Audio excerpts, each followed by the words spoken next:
Question number 2. Hey, Dr. Islam, I just want your basic steps to improve your and my gut health. What do I recommend? All right. I'm of the ideas in my practice that I want to give you 80% of the big things so you can make those changes. And if you make these changes, you'll be 80% of the way there to improve your gut health. And that last 20% you can work on, over time. But it's these changes that I recommend that I think will get you the vast majority of what you need to improve your gut health. And I want to give you these things I recommend to all my patients. Number 1, you need to stop processed foods. You really have to. Foods that are not cooked at home, fast food, foods that you get in a wrapping, some sort of wrapping, that's what I consider processed foods. You have to get rid of those. There are so many preservatives, ingredients, things that are in there that are not good for your health, that just wreak a havoc in terms of making your gut microbiome all really, really bad. You have to get rid of that. Number 2, in the vast majority of people, I recommend just eliminating dairy. You don't need the calcium from dairy to get you enough calcium. You don't need the vitamin D from dairy to get you enough vitamin D.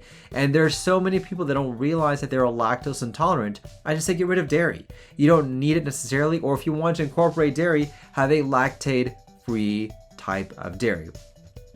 Number 3, I am a big proponent of eliminating meat. I really am. And as much as you can, I want you to get down that way. Now, I know it's very hard to do that. Not everyone can do that. It can be difficult. But if you can just at least make a progress in terms of eliminating meats, you will feel so much better. The big ones are beef and pork. By far, those are the big two in my idea of gut health that you need to eliminate or at least minimize.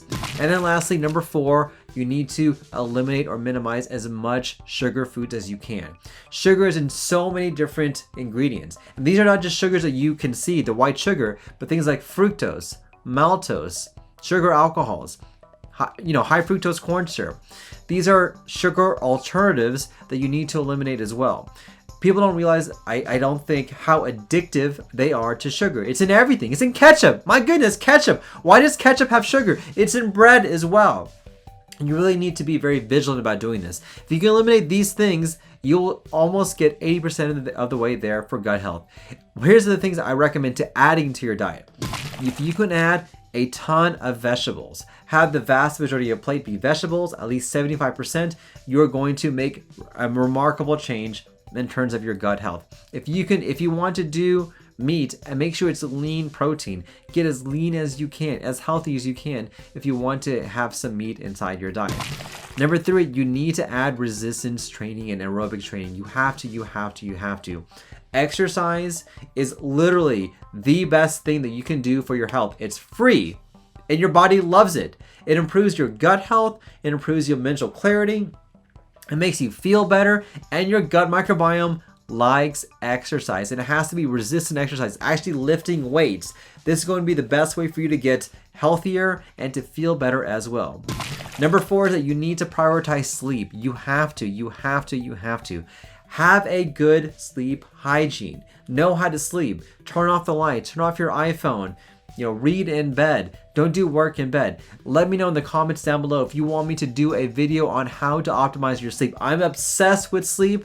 I've read pretty much everything you can on sleep. I've tried every experiment on sleep.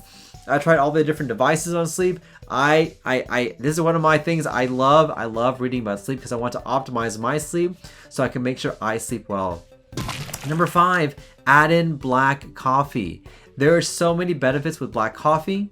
We can see that it helps improve your gut microbiome, helps improve your liver, has antioxidants, decreases inflammation, and it doesn't have to be caffeinated. It can be decaf, but add black coffee. And then lastly, water. Yes, drink water. So many of us, myself included, just don't drink enough water. It's so simple. Do it. Substitute water instead of that soft drink. Do something else instead of that. Drink water, it helps. But if you do these things, I'm telling you, you are 80% of the way there to improve your gut health, and you will feel so much better from doing this. These are my tips I recommend for you guys.